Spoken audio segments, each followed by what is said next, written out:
Paz, irmãos, bom dia, boa tarde, boa noite para aqueles que estão assistindo. Vim trazer uma palavra do Senhor para nós que se encontra em Êxodo, capítulo 13, versículo 17. O título diz: A partida dos israelitas. Quando o faraó deixou sair o povo, Deus não o guiou pela rota da terra dos filisteus, embora esse fosse o caminho mais curto, pois disse: se eles se defrontarem com a guerra, talvez se arrependam e voltem para o Egito. Irmãos, aqui nós vemos que Deus ele conhece o nosso coração. Ele sabe o futuro, ele conhece o futuro, ele sabe o que seria. Então, às vezes você está pensando em tomar alguma decisão e por algum caminho, ou às vezes você até não entende porque você está no caminho, que Deus ele te prometeu algo. Ele falou que algo vai acontecer. E parece que está demorando, parece que ele poderia fazer mais rápido, acontecer mais rápido, mais depressa. Olha o que Deus diz aqui.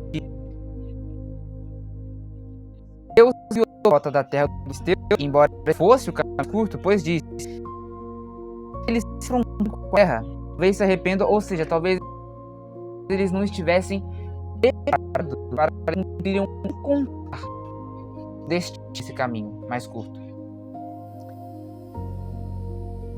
Continuando, assim Deus fez o povo dar a volta ao deserto, seguindo o caminho que leva ao Mar Vermelho.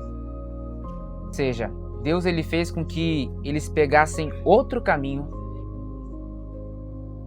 para que através desse outro caminho, você vê que Deus não deixa que, se eles fossem pelo caminho, estivessem preparados, o milagre ia acontecer, eles iam chegar na terra e ia se cumprir a promessa.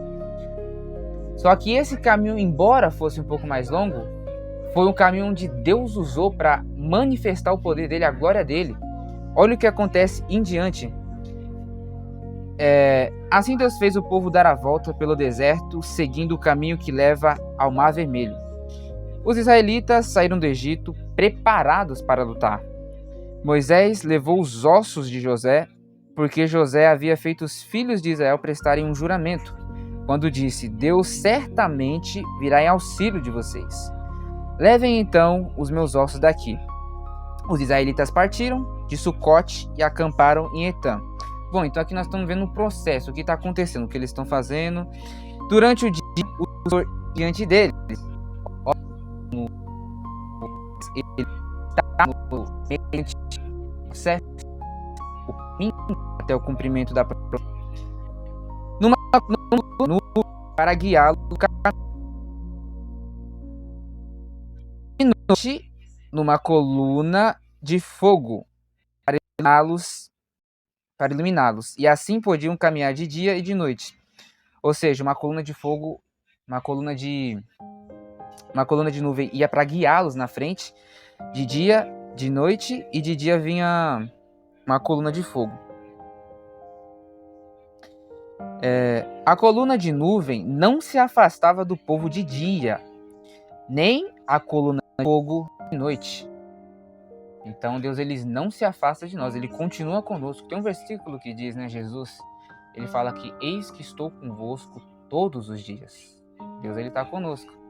Por mais que a gente não sinta, a Bíblia até diz, né, Deus, sem fé é impossível agradar a Deus, porque aqueles que o aproximam dele tem que crer que ele existe, é galardoador daqueles que o buscam. Aqui não está falando sobre sentimento, mas sobre crença. Então, por mais que você não sinta, Deus está com você. O fato da gente não sentir não significa que ele não está aí. Continuando. A perseguição dos egípcios.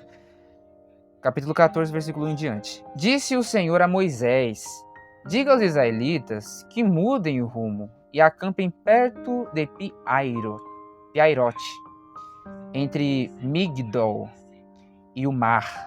Acampem à beira-mar, defronte de Baal-Zefon. O faraó pensará que os israelitas estavam vagando confusos, cercados pelo deserto. Então endurecerei o coração. Deus ele endurece, irmão. Deus ele é o mesmo Deus que endurece, é o Deus que amolece os corações. Você vê em Daniel, quem não conhece a história de Nabucodonosor, que Deus ele tirou o entendimento dele e ele viveu entre animais. Olha o que a Bíblia diz. A sentença sobre Nabucodonosor cumpriu-se imediatamente. Ele foi expulso do meio dos homens e passou a comer capim com os bois. Estão entendendo? Seu corpo molhou-se... Meu Deus! Para quem quiser saber mais sobre isso, eu vou deixar vocês curiosos.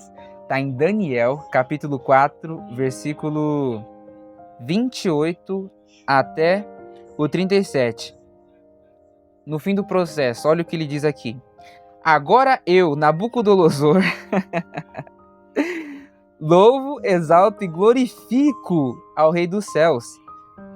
Depois de tudo que ele passou, ele glorificou ao Senhor por tudo o que ele fez. É certo, e todos os seus caminhos são justos.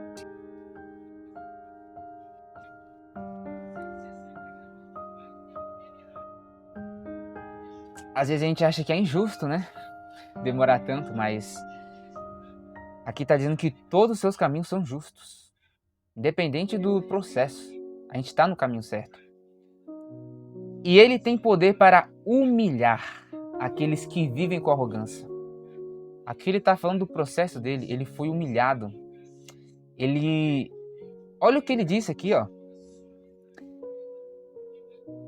Tudo isso aconteceu com o rei Nabucodonosor. 12 meses depois, quando o rei estava andando no terraço do Palácio Real da Babilônia, disse: acaso não é esta a grande Babilônia que eu construí como capital do meu reino? Com o meu enorme poder e para a glória da minha majestade? Olha que orgulho! E olha o que aconteceu. As palavras ainda estavam nos seus lábios quando veio do céu uma voz que disse: é isso que está decretado quanto a você, rei Nabucodonosor. Sua autoridade real lhe foi tirada. Deus é quem dá e Deus também é quem tira. Você será expulso do meio dos homens, viverá com os animais selvagens e comerá capim. Eu falei para vocês, li depois, mas já estou lendo aqui. Sua autoridade real lhe foi tirada. Você será expulso do meio dos homens, viverá com os animais selvagens e comerá capim com os bois. Passarão 7 tempos até que admita que o Altíssimo domina sobre os reinos dos homens e os dá a quem quer. Irmão, Deus é rei dos reis. Ele é rei dos reis. É o mesmo que dá, é o mesmo que tira. Olha o que ele disse aqui, ó. Ao fim do período, eu, Nabucodonosor, levantei os olhos ao céu e percebi que o meu entendimento tinha voltado. Ou seja, o mesmo Deus que dá o entendimento é o que tira. Eu fiquei com temor quando eu li essa palavra aqui, porque eu não imaginava, né, que Deus podia... Claro que eu creio que Deus pode tudo, mas... eu fiquei com temor, imagina. Quero nem pensar, né? Deus tirar o entendimento, ele pode, irmãos. Ele pode cegar. Tem um versículo que diz, né? As pessoas que estavam, Jesus, né? Os fariseus, vocês são guias de cegos. Cegos tentando guiar outros. Bom, continuando aqui. Então endurecerei o coração de Faraó, e ele os perseguirá. Todavia, eu serei glorificado por meio do Faraó e todo o seu exército, e os egípcios saberão que eu sou o Senhor. E assim fizeram os israelitas. Ou seja, tudo aquilo que Deus faz, aquilo que Deus permite na nossa vida, é para glorificar o nome dele, é para que as pessoas conheçam e saibam que ele é Deus. Você vê que tanto na questão do rei Nabucodonosor, no fim das contas, ele reconheceu o nome de Deus. Ele reconheceu o nome do Senhor e o nome do Senhor foi glorificado. E aqui também. Bom, esse foi o vídeo, espero que tenham gostado. Creia que qualquer coisa, se você está no processo, Deus te prometeu algo, Deus, ele continua sendo bom, continua sendo fiel. Os caminhos dele são retos, são justos. E você vai viver. Você vai viver aquilo que Deus prometeu, amém?